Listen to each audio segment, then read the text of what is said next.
Hello, hello, it's Igneous Hippo, back with another episode of Elden Ring. We're sitting here at level 45, and in the previous episode, we had just been invaded in the Roundtable Hold by Ensha, the Edgelord. um, I'm wearing his helmet now. He dropped his helmet and the clinging bone. The royal remains set, he dropped. So, now since Ensha was Gideon's bodyguard, we're going to go ahead and ask Gideon about it, because that seems a little suspect, if you ask me. You. What is it? About Ensha, yeah. What was that all about, man? Oh, my apologies for that nasty business. Ensha got rather ahead of himself, it seems. As his master, I'd like to express my regret. But now, Ensha is slain and gone. Finished. Forevermore.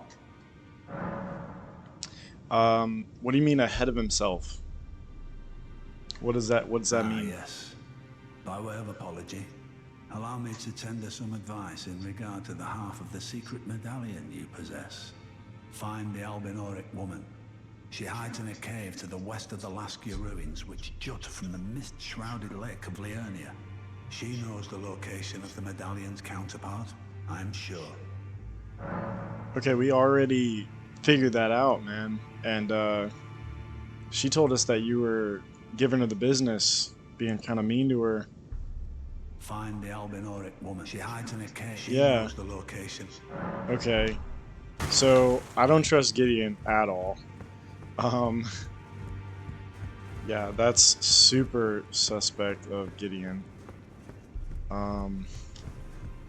Have we caught up with Always good to Rajir? see you, son. Yeah, I think we've caught up with Rajir up until where we're at right now. We're still not going to talk to Fia just yet. We have yet to learn about more of the people who live in death, so we're going to stick with Rajir and Dee for now. And then down the stairs here we have Nefeli. Ah, you. Please, leave me be. It's pathetic, I know, but I need to think. Ah, you. Please, it's pathetic, I know. Okay, so she doesn't seem to want to talk to us just yet, but we'll check on her intermittently when we return to Roundtable Hold. And while we're here, I think we're going to go ahead and jump off the ledge here and see what's down here. Oh, also, I don't know if you could tell, but I did upgrade the Crescent Moon Axe, the Great Axe, and I put Sword Dance on it, so we're going to run with that for a little while. Mad Tongue Alberic. The Reverential Bow. Wow, that's a pretty cool charged heavy.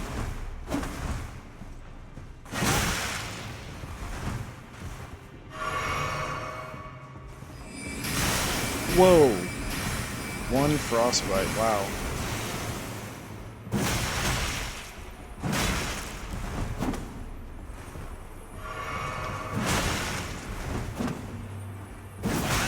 Oh wow, he jumped it.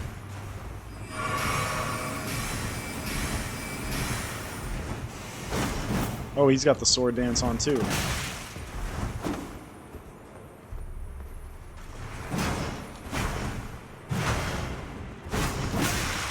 Dang. Ouch. Follow up. Got him. He never does the follow up. You're out of flasks, buddy.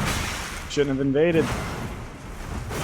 Should have found some more golden seeds.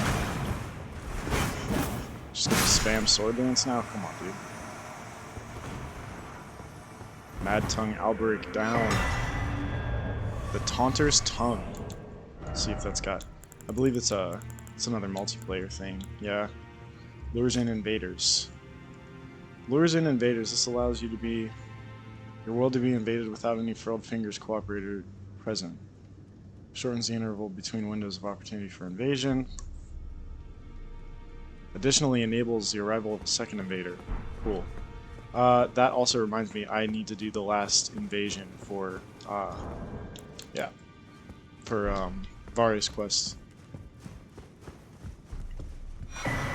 Got the Cypher Pada sitting on the bed down here. Let's see what that's a fist weapon. Yeah. Pure holy damage, pure faith scaling. One of the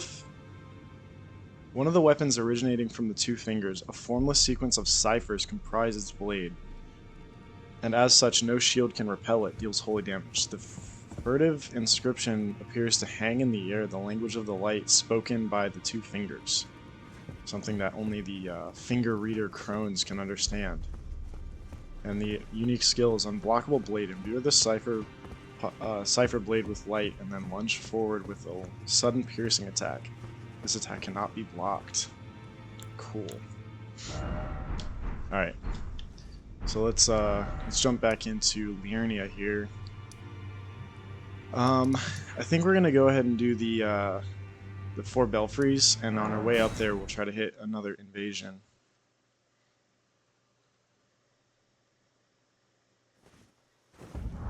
Yeah. 3,000 is not super huge. Oh, we got an invasion right off the bat. Nice. Alright.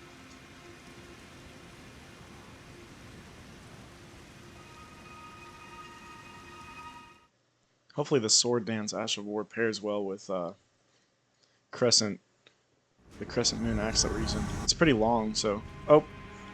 And they started fighting Godric right away. Well, that should still count for an invasion. Yeah, unfortunately we just didn't get the gameplay from the invasion. So the 4 belfries is just a short ride up the hill here. And they're unique stone sword key teleporters. You need an imbued stone sword key. I don't think we have one just yet, but there is one at the very top of the hill. And we're going to take a specific teleporter. They all teleport you to different locations, but the one we want to take a very specific teleporter.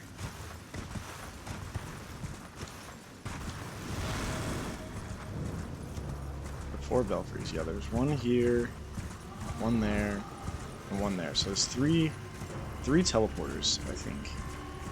Yeah, but they're locked by imbued stone sword key imps. And then this 4th one has a chest on it with a imbued stone sword key. And we'll go ahead and read that before we use it. See if that's got anything to tell us. Stone key shaped like a sword, a special item imbued with a rich blue magic. Breaks the seal on imp statues guarding the sending gates enshrined in each belfry, but remains embedded in the statue after use, meaning it can only be used. Think well before using this one. So there's much fewer imbued stone sword keys than there are just like regular stone sword keys.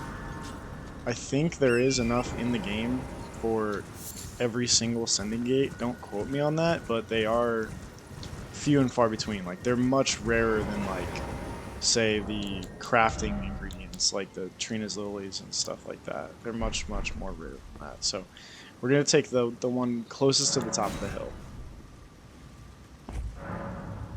And I do know already where this is sending us here. Revenge, oh revenge, yeah.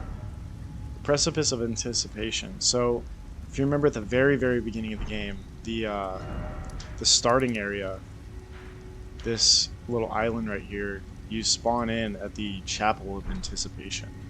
So, this being the Precipice of Anticipation should give you some clue as to where you're going.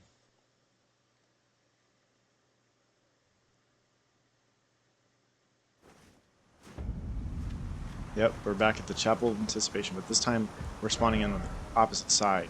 So this is where you would go. So you spawn in at the very beginning of the game here, and then you walk down across this bridge, and then you walk into the boss fight here. And if you beat the boss fight your first time, you would go out this door and then come over here. And if you walk off that ledge, then the ledge breaks and you fall down to where you're supposed to if you die to the Grafted Scion. It looks like we just found our first nascent butterfly too. So we'll go ahead and check that out, yeah. I hope I'm pronouncing that right. Nascent butterfly. An arcane butterfly with translucent wings. Exceedingly rare. This butterfly appears as if it's just emerged from its cocoon for its entire life. Wow, okay. So, a different version of the butterfly. Okay, let's go ahead and challenge the grafted scion once more. Get our physical buff going.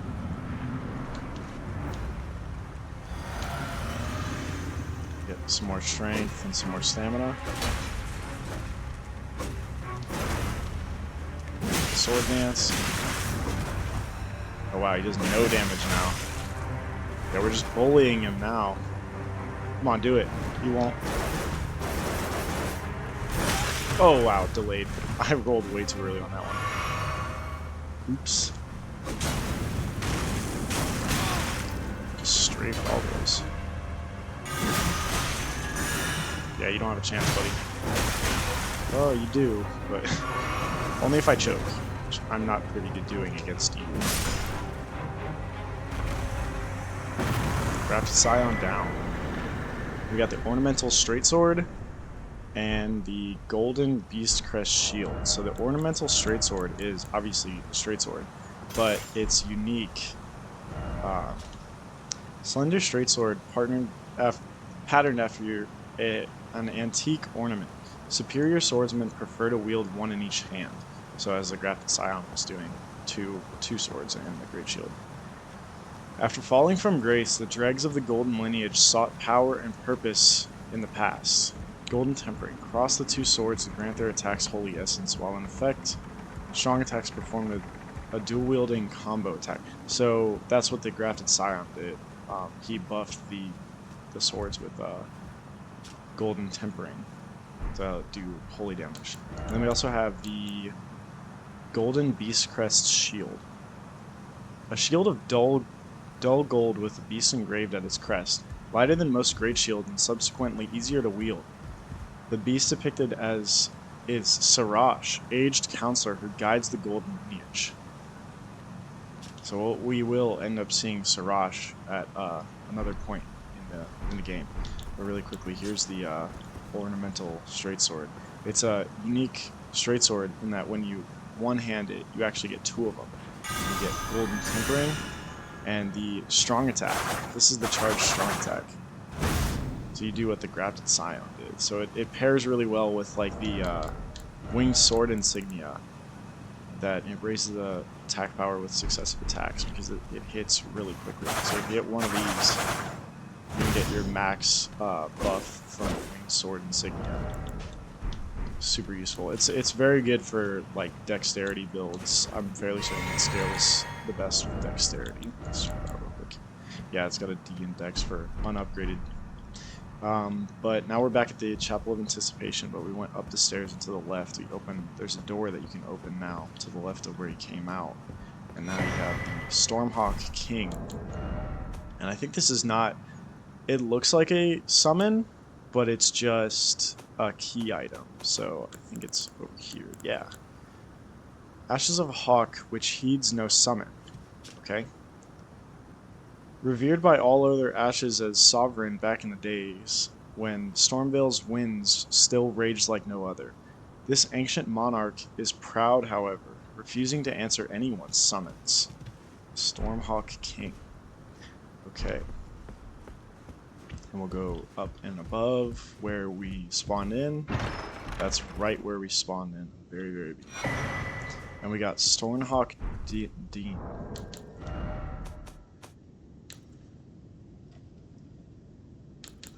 Stormhawk Dean. Okay.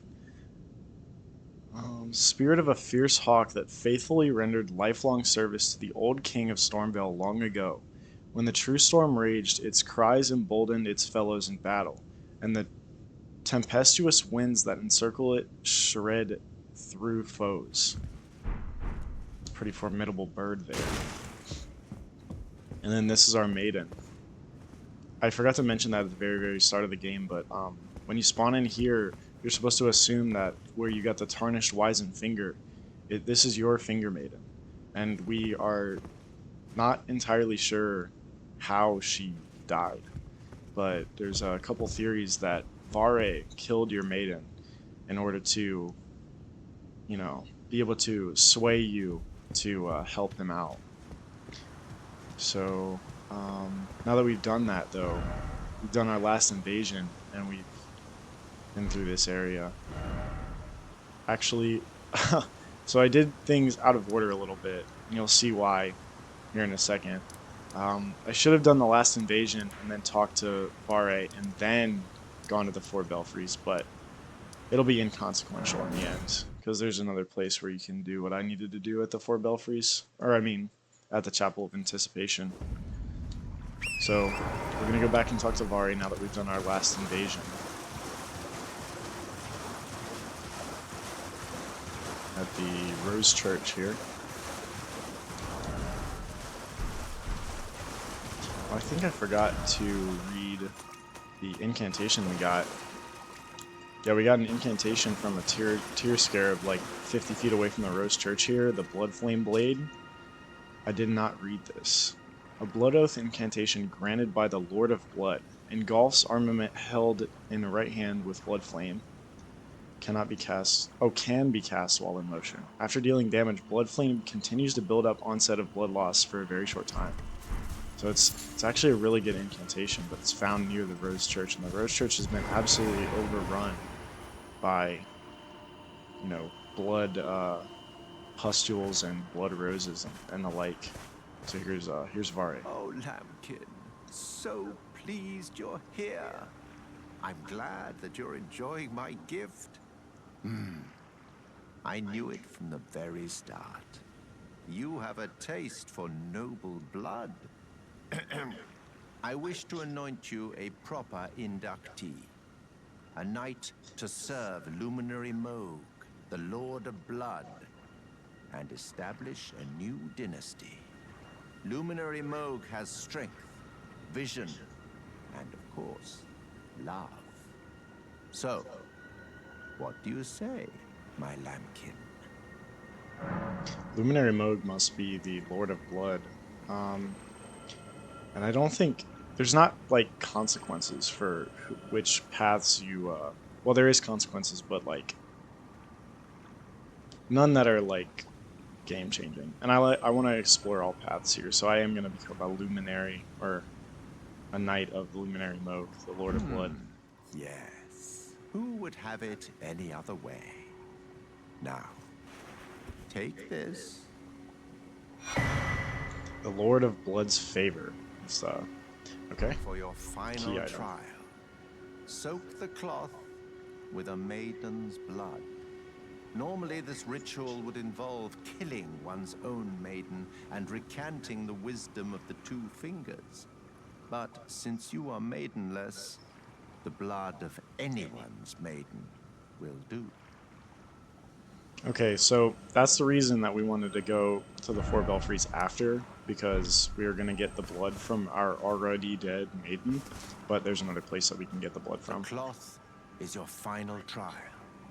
Soak it with the blood of a maiden. The blood of anyone's. Okay, so instead of going all the way back to the Chapel of Anticipation, we're actually just going to start exploring this area because there's another maiden that we can get the blood from at this church right here. So we'll go back to the Bellum Church and we'll head up the hill here and get through all of this craziness.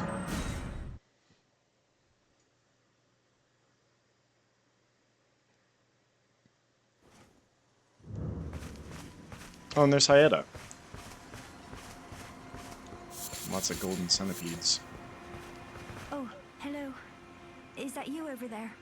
Have you ever heard of fingerprint grapes? They're special grapes which only grow on those who've been clasped by the burnt fingers. I would truly love to try one. The distant light seems far closer than before, but I can't sense a thing from the usual grapes anymore. Please, could you donate a fingerprint grape to me? Without one, I don't know. I feel like I might go mad. Okay, so now instead of a Shabriri grape, she needs something a little more powerful. Sounds like a little bit of a comparison, or maybe a simile, I don't know, an indirect metaphor for drug use. When somebody is always chasing a higher high, Now she no longer gets anything from the Shibariri grape. She needs a fingerprint grape. So we will remember to come back to her once we get the fingerprint grape.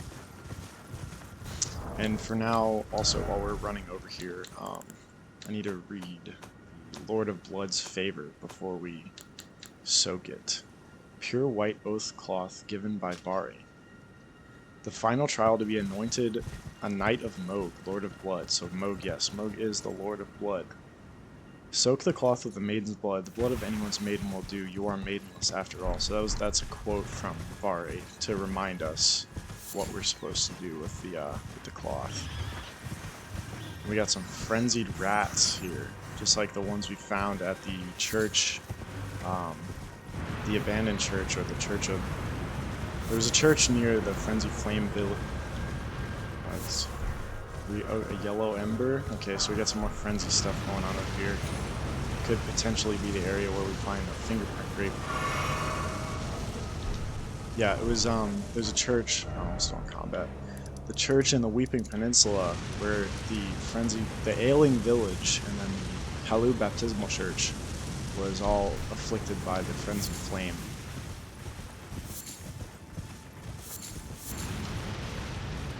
We need to get rid of that, because that's causing a buildup of frenzy.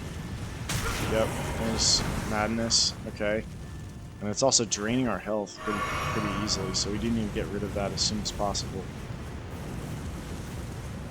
So first though, you want to grab this grace, because you can easily die from that, whatever that is. I don't even know what to call that really, it's just a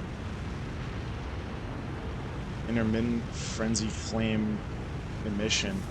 But yeah, definitely grab the Frenzy Flame Village outskirts first, and then run over there. So just in case you don't make it, you don't have to run all the way back over here. And it looks like we got another one of those statues pointing to a catacombs over there too.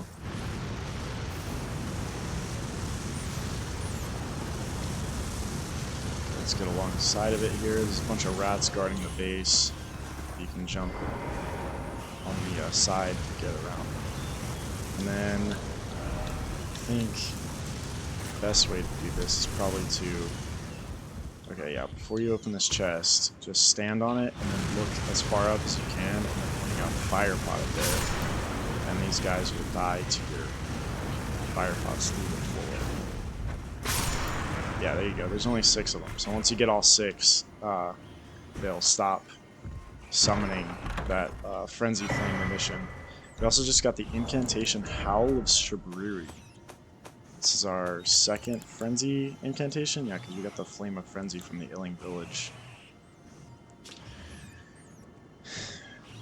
Incantation originating from the maddening 3 fingers. So the when Hayata is talking about the fingers, the blessing of the fingers, she's talking about the 3 fingers, not the 2 fingers. Releases a maddening shriek that causes madness buildup in foes nearby. This incantation also causes madness buildup in the caster and makes enemies more likely to target them.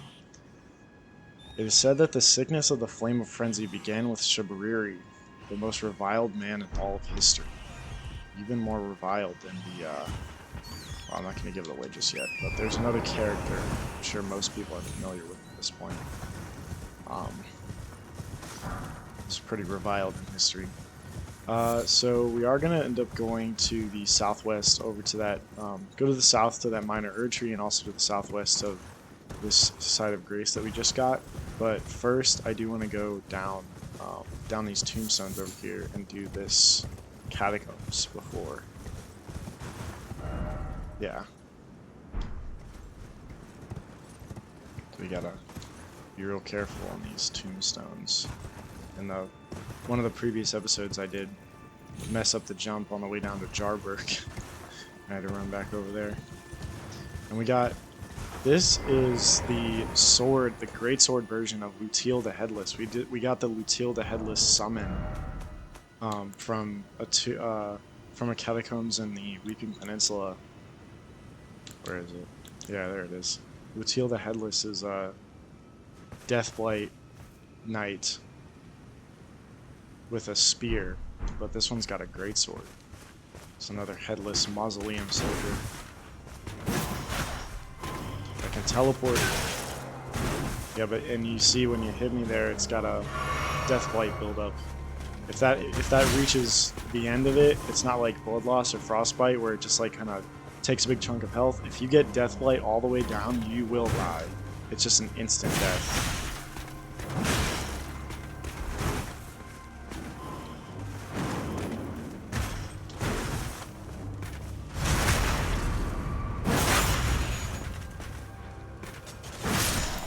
I really, really like the charged heavy one-handed on this, and it dropped something. It dropped its armor. Wow, that's super fortunate. That's a really rare drop. Mausoleum Knight armor. Armor worn by headless knights who endlessly guard the wandering mausoleum. The wing-shaped ornaments on its back evoke the Deathbird, a self-inflicted curse that ties the spirits of these loyal knights to the land, having willingly beheaded themselves so that they may serve their masters even in, oh my gosh, even in death. That's crazy. So we gotta take off the gauntlets here though. Oh my gosh, we're in a heavy load. Okay, so we're gonna put on the exile gauntlets and we'll put the vagabond trousers back on just so we can wear this. Look at that. The Deathbird evocation of the ornaments on the back. I really like this chest piece. It's super, super cool looking.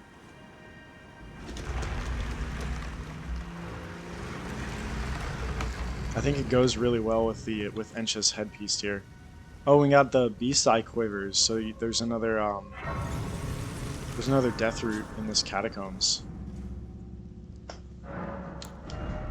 Okay, we need 12,000 runes to level up at level 45, I believe. At level 45, we need 12,000 to level up. So, oh, and there's skeletons in this one. So I think we're gonna put the Sacred Blade, Ash of War. Yeah, we'll put the Sacred Blade, Ash of War on the Crescent Moon Axe so we can get the holy buff.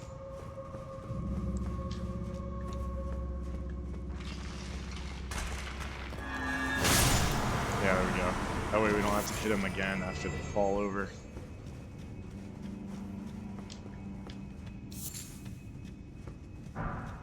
Grave Glovewort 2. Another Grave Violet.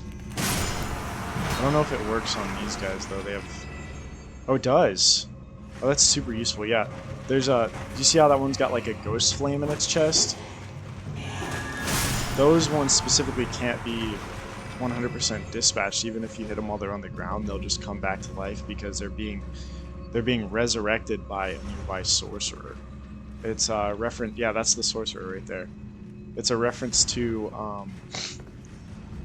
Dark Souls 1. There was like pyromancer necromancers that would continually raise skeletons in the... Shoot. I can't even remember.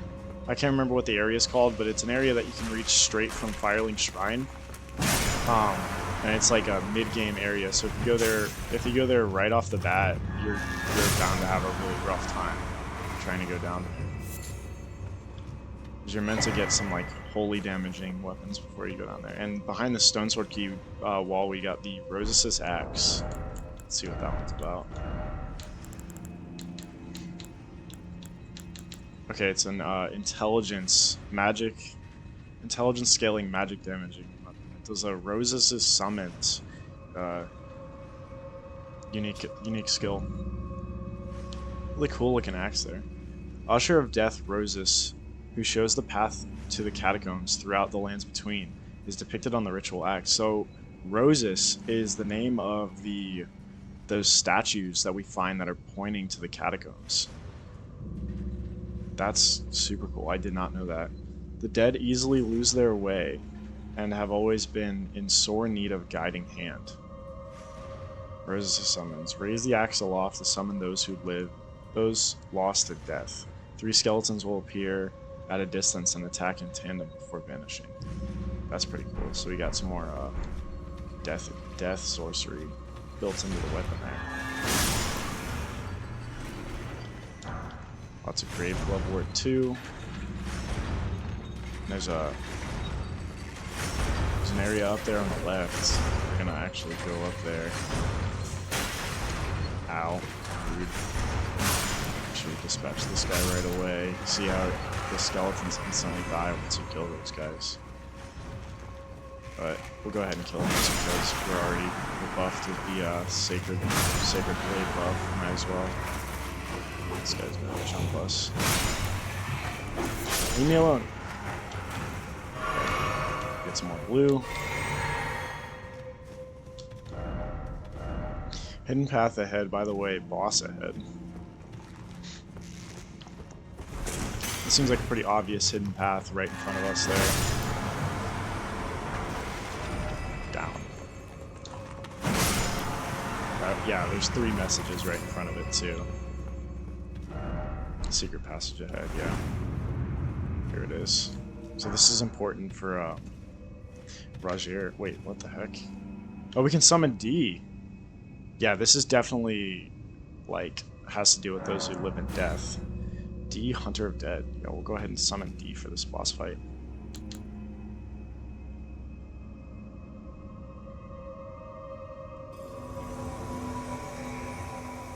That's super helpful too, because this is one of the boss fights that you're unable to summon, so I wouldn't be able to summon Aurelia, Gerald, or Harold. Summons in the bottom left there. We got a Black Knife Assassin, and is actually able to use Destined Death. Wow, he's just like, or she, my bad, she is just whooping me. Get in here, D.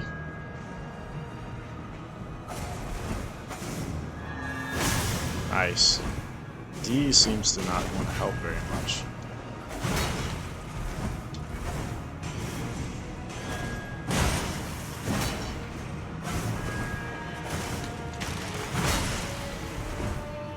Not doing much damage to this thing either. He's really, she's kind of tanky. Out of stamina. Not good.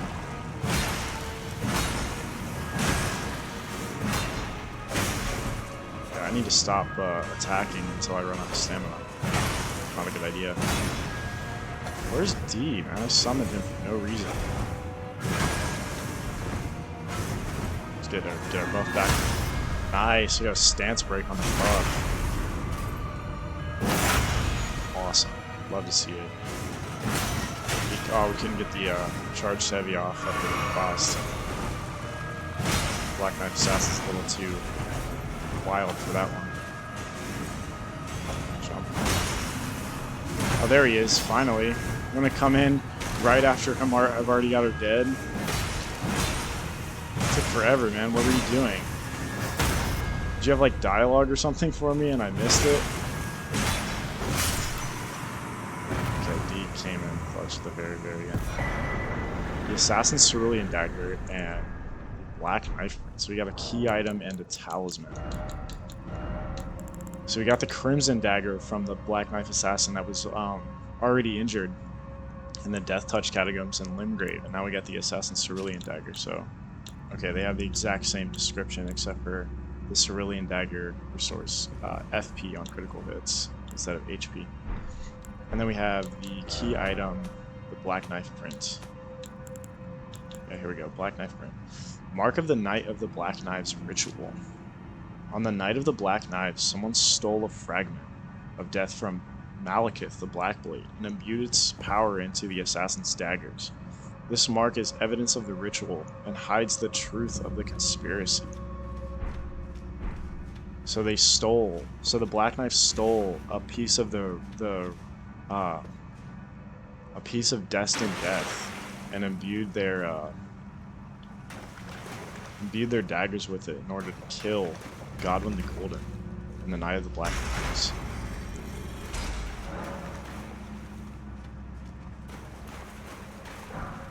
And it seems as though since then the Black Knives have more or less disbanded. They've seen better days. They're not quite as numerous as they used to be in their heyday. Grab all these glove warts. Upgrade our summons. Oh wow, okay, crabs. Crabs. Got another rune arc. Nice. Oh, that one's stuck on the pillars. Funny. Let's see if we can get away from him. Ow! Oh, nice. Just barely got away. Nope. Crabs can't climb ladders. The Grave Glove War 3. Nice. Probably be able to get Gerald, Harold, and Aurelia up to level 3 now.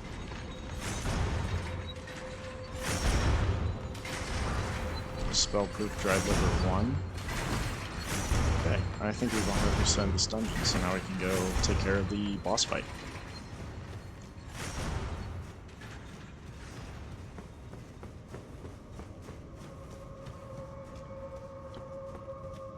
And these episodes go by pretty quickly.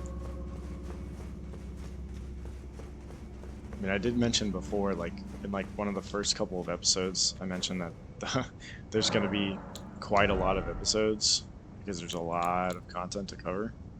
But yeah, we're looking at at least 50 episodes at this rate.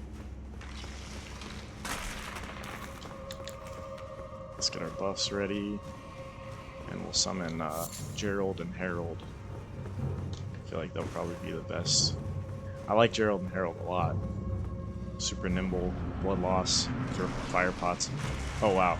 Okay. Yeah, this is a rough one. Okay. Oh, come on. Okay, well we got our buff. Gerald and Harold are getting messed up. Good thing they're immune to blood loss buildup. That the cemetery shade causes blood loss buildup. Can be pretty tricky to deal with. We're messing him up though. Let's see if we can hit him with the Sacred Blade. Yeah, right in the middle of his combo. So the Cemetery Shades are weak too. We got the Twin Sage Sorceresses. Cemetery Shades are also part of those who live in death. They're weak to holy damage, but they don't have a lot of health as is, but they deal so much damage so quickly, and they can teleport, and they have a ranged grab attack. It's a bit of a trade-off there. And this one was a gank fight too. He had some skeletons, so I highly recommend when you head to the Black Knife Catacombs, definitely get some holy damage. Makes it a lot easier. So let's look at the Twin Sage Sorcerer Ashes. So we got the Glintstone Sorcerer Ashes and then the Twin Sage Sorcerer Ashes. Oh my goodness. Twin Sage Sorcerer Ashes. It's like a tongue twister. Okay. Spirit of Aurelia Lucaria Sorcerer wearing a stone crown. Those who study the Twin Sage Conspectus are the Academy's elite, capable of mastering the Glintstone Comet Shard and Crystal Burst sorceries. So, it looks like it's a higher ranking wizard than the Glintstone Sorcerer. Twin Sage Sorcerer is a little more powerful. And we got another Death Root. Fantastic. So, at the end of this episode, after we're finished with this general vicinity, we'll make sure to talk to the Beast Clergyman once more.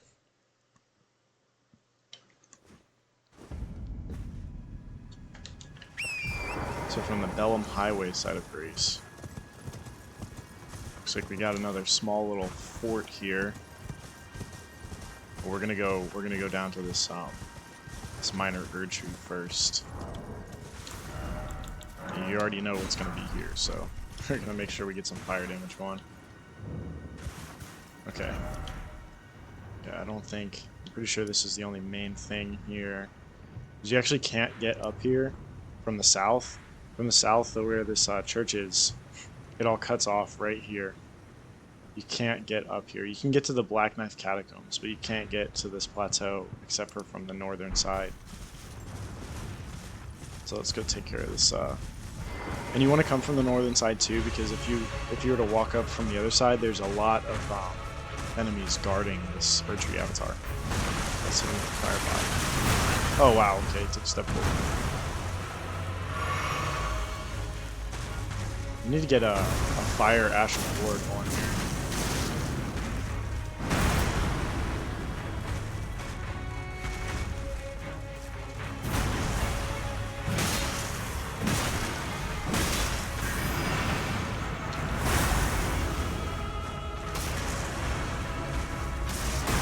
Let's get over here, clear that goes off.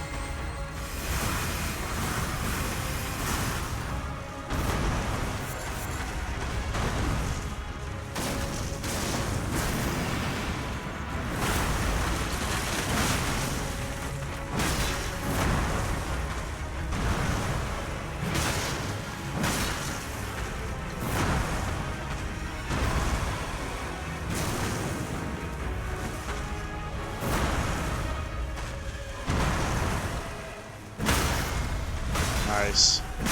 Stance break for the win. We didn't even need it. Let's go. And that Erdtree avatar drops some pretty important crystal tiers. The magic shrouding, lightning shrouding, and holy shrouding. So those will boost magic, lightning, and holy damage for 3 minutes. You mix them into your Wondrous Physic. So we're also, there's 2 Wandering Mausoleums down here too, which is also pretty useful. I actually don't know what this enemy is called. I forget. I feel like I've seen it before many times, but I don't know what it's called. It's the Spirit Summon Ashes. I know what these are called. It's slipping my mind right now, but I definitely know what it's called.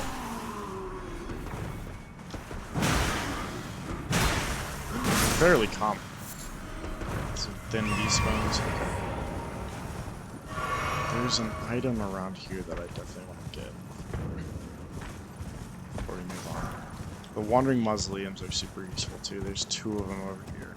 I already mentioned that, but it's worth repeating because those are going to be useful in the end when we want to, if we ever want to get both rewards for Remembrance Boss. Make sure you grab the Site of Grace here.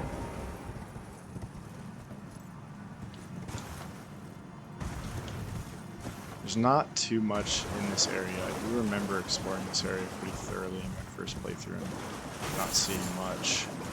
But I do remember where a certain shield is that I want to read the lore from, because I've only ever picked this up like once or twice, and I jumped over it. Oh my goodness. Can I seriously not get up there back here? I think we just crossed over the line. No, we didn't. Okay. Just go this way. Oh my goodness. Just got sniped in the side of the head. There's another Grace here. What the heck? Okay, let's check. There's like an 8-foot arrow sticking out of my back. Okay. Alright, let's not waste any more time messing up jumping off the horse. Okay, back at this spot here. It's the Spiral Horn Shield, so it looks a lot like the Shield of the Guilty, but there's slightly less blood loss buildup, slightly less scaling for strength, but it has the Parry Ash of War built in instead of the Shield Bash. Spiral Horn Shield. A small shield of antlers arranged in an eddy-like pattern. If used to attack a foe, the shield's antlers will inflict blood loss. Once given to a tarnished warrior who cultivated close ties to the ancestral followers. That's what they're called, the ancestral followers. Though the effect is only slight, it boosts immunity, robustness, and focus. Wow, okay. That's pretty nice. Wish you could see that in action. Yeah, I don't know how to... I bet you probably can see that somewhere, but I don't know how to do that. But yeah, it boosts immunity and robustness. It boosts your resistances to the status effect buildups, all of them. So that's pretty useful. If you wanted to make a small shield parry build with high defenses, that would be nice. So now we're going to move into this little fort to the left of the Frenzy Flame Village outskirts. So this must be the Frenzy Flame Village. There we go. Got the Frenzy Cookbook 1. Lots of Eye of Yellow sitting around here, so I guess we'll... Oh, well, we got to get out of combat to see what we're able to craft with the Frenzy Flame Cookbook 1. The note for the Lord of Frenzied Flame as well. Let's go ahead and read that really quickly. These notes are usually only sold by merchants. Beneath Lane-Dell, at the very bottom, lies our Lord, Lord of Frenzy, the three fingers who holds us in thrall. Okay, so all the way underneath Lane-Dell, like at the very, very bottom of Lane-Dell Row Capital, is where the three fingers are. That's good to know. We're gonna have to figure that out, find that at some point. Got some frenzied Ray Lucardian soldiers here down here too. I don't think we should fight these guys. Honestly, I don't think it'll be worth our time. But we just picked up the Shabriri's Woe Tower too. Let's go ahead and read that. Shabriri's Woe constantly attracts an enemy's aggression. This is another one of those items that you can take as your starting gift. Disturbing likeness of a man whose eyes have been gouged out, the corners of his mouth captured in almost flirtatious manner. It is said that the man named Shabriri had his eyes gouged out as punishment for the crime of slander, and with time the blight of the flame of frenzy came to dwell in the empty sockets. Wow. Okay. It seems as though Frenzied Flame had taken advantage. There is, yep, there's an incantation scare, but we're being guarded by some frenzied rats. We want to get this. This is a really good incantation. Some more lore. So our third frenzy incantation, the Frenzy Burst.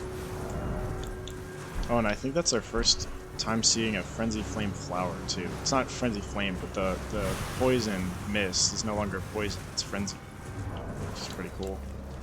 There we go. Incantations, frenzy incantations. Okay, please don't laser me. So the Frenzy Burst releases a concentrated blast of yellow flame from the Frenzy Caster's eyes. In times past, every single person who attempted to control the Flame of Frenzy succumbed to madness after a desperate internal struggle. This incantation is testament to a meteor victory. So I'm fairly certain as well that the Frenzy Flame, if Elden Ring is a prequel to the rest of the FromSoft games like Dark Souls series, if it is a prequel, then I think the Chaos Flame is what became of the Frenzied Flame. The Frenzied Flame becomes the Chaos Flame. There's another madness ghost on the ground here. Ah, Lord Vike, it seems that you were no lord after all. Wow, dude, for real? Trying to get some lore here. Did not ask for this at all. Rude. Very rude indeed. Then where is he, our true lord, our lord of frenzied flame? We beg of you, incinerate all that divides and distinguishes. Ah, may chaos take the world. That must be a saying for the frenzied flame. I've heard that before. And we were just forced off our horse here, so I think we're gonna get invaded again. Yep. Festering Fingerprint Bike. Fingerprint Grape. The Church of Inhibition. So we're gonna grab this Grace first because Bike's pretty powerful. I'm not entirely yeah, there we go. Not entirely confident in our ability to kill Bike. He's gonna hit me with a running heavy here. Oh wow, jeez Louise. Okay, take this. Not bad. And catch one. Oh yeah, there it is. That's the super powerful attack that he can do. Oh, he just hit us with a frenzy burst right to the face.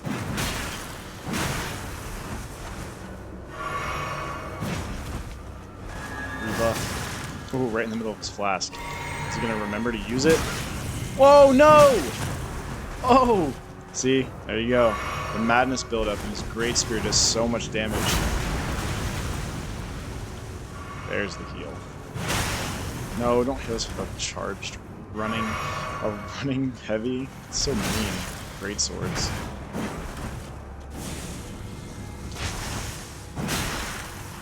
Yeah, there we go. Festering Fingerprint Vike down. And we did get the Fingerprint Grape from Vike. So Vike went insane with the Frenzied Flame. He was poised to be the next Elden Lord, but the Frenzied Flame took over his mind and he went mad. And there's the Fingerprint Grape to prove it. And also Vike's War Spear. Okay. And also, if you've seen the promotional Elden Ring, like, box art, basically. That's Vike, and it's actually the cover of this playlist. Of the first episode's cover is Vike on the Elden Ring background, if you wanted to check that out. Okay, let's go ahead and read that stuff really quickly. So we got a key item, the fingerprint grape, eyeball of night Vike inflamed and yellow, seared with a repulsive fingerprint, burn akin to those that marred his entire body. So he was embraced by the three fingers. If offered to the blind maiden, it will lead her to the source of the distant light, allowing her to become a finger maiden. But a finger maiden for the three fingers, not the two fingers. And that's the reason we came to this church. It's another sacred tier, and here's a maiden. You can pick up the finger maiden fillet, the finger maiden robe, and the finger maiden shoes. Lots of items to read here. We'll read Vike's War Spear as well. Vike's War Spear. It's fire and physical with faith scaling. War Spear singed and blistered by fingers used by Vike, Knight of the Round Table hold. Like Vike himself, it has been tormented by the yellow flame of the frenzy from within. Frenzy Flame Thrust is that unique skill that he was using. And with the got the Finger Maiden set as well. Wonder what that has to say for us. Let's go at the top here. Fillet worn by maidens who serve the two fingers. The maidens live to serve a chosen tarnish, sharing their guidance and their wisdom of the two fingers. The guidance of grace would ensure that the pair be brought together, or at least such was the promise long ago.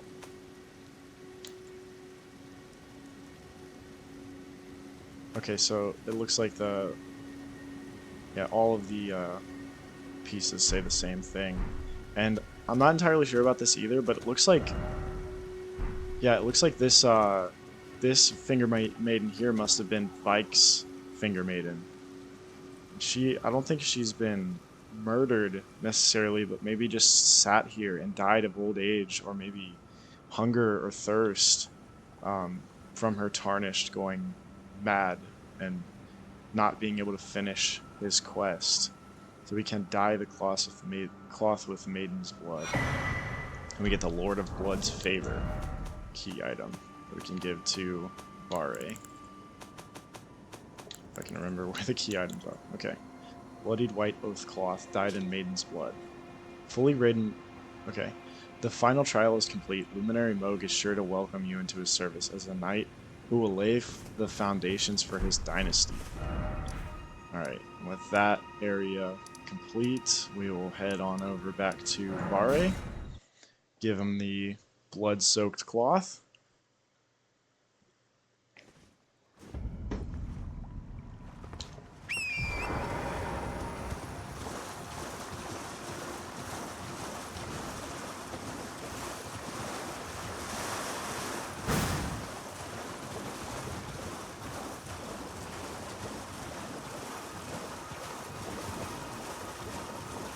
There he is.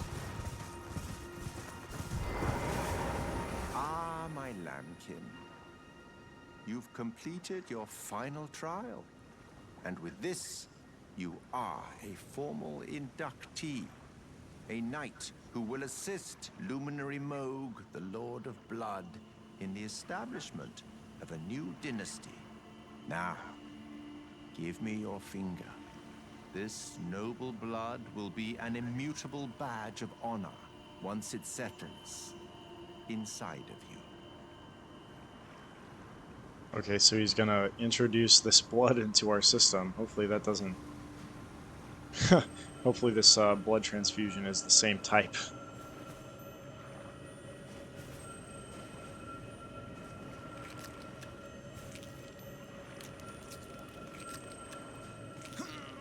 Oh, good heavens. Clench your teeth or something. That appears to have been very painful. The bloody finger. Never forget that feeling of agony, for it is what binds you to Luminary Moog, to all of us. You have the sweetest scream, my lambkin. Okay. Oh, another thing. You should have this. The Pureblood Knight's Medal. A medal granted by the new Mogwin dynasty, with the power to grant audience with Luminary Moog. I've gone out of my way to provide one to you. But you mustn't use it just yet. The meeting must wait until the Mogwin dynasty commences. Luminary Moog yet slumbers beside the divinity. We must endure a little longer. Yeah, It is one day you will be elevated, deservedly, basking in love. Right, my lambkin? you're super creepy, dude. I don't trust you at all. But um we're gonna see if the bloody finger has anything. Yeah. Okay, so we can just glistening blood has been siphoned into the nail of this finger. Its sickly pale skin feels nothing now, but the nail still aches with the sweetest pain. So I think it's our finger. I think he just removed our finger. And we can use it like the festering bloody finger uh, over and over and over again. It's not a consumable to, now we can invade unlimited times. And also the Pureblood Knight's Medal. And although he told us not to use it, we are just going to go ahead and use it. Is it not a key item? Where is it at? Am I blind? Where is it? Oh, there it is. Okay. Proof that one is a glorious knight of the new dynasty of Mogwin, that the Lord of Blood will inaugurate. Used to be granted audience with Moog, only it is not time yet, for Moog yet slumbers beside the divinity. Be patient, a new dynasty is nigh. So as a knight of Luminary Moog, yeah, we're just gonna go ahead and use it anyway, because I don't trust Vara at all.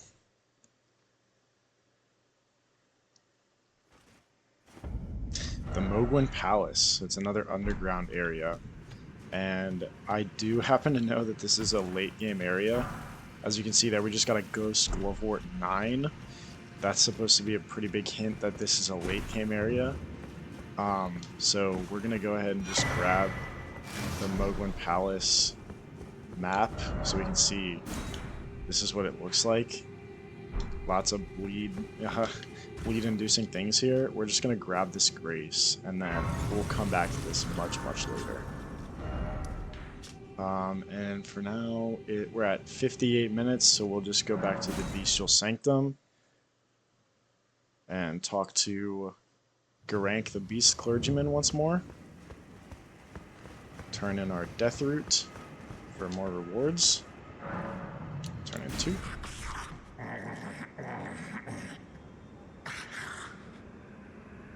Strange. There's something else. But the death yet quenches. Bring more. The Beast Roar, Ash of War, and Bestial Vitality. So the Beast Roar, Ash of War is going to be buffed by the Roar Medallion, because it is a Roar Ash of War, but it's like a ranged attack like the Stormblade Ash of War, and then the Bestial Vitality will restore a small amount of health over time. And just because we are at the very end of this video, I think I'm just going to go behind the Bestial Sanctum and get what's down here. Yeah. And if I die, I'll just do it off camera. And if you're really dying to see a guide on how to get down here, just give it a quick Google. There'll be lots of guides on how to do this. But it's pretty tricky, and there's some good stuff down here regarding the strength faith build for the bestial incantations, which we are going to try to do for this playthrough. So okay, yeah, here we go. It's this route right here, and then it's pretty tricky. See, we already messed it up. Yeah. Fell a bit too far there. Okay, so that'll do it for this video. Thank you very much for watching, and I will see you in the next one. And at the very beginning of the next episode, I will read the descriptions for all the items that I find at the bottom of the backside of the Stress Hunter. Oh my goodness! And Gerank's mad at us. Okay, so we'll dive into that next episode. Thank you very much for watching, and have a great rest of your day. Bye-bye.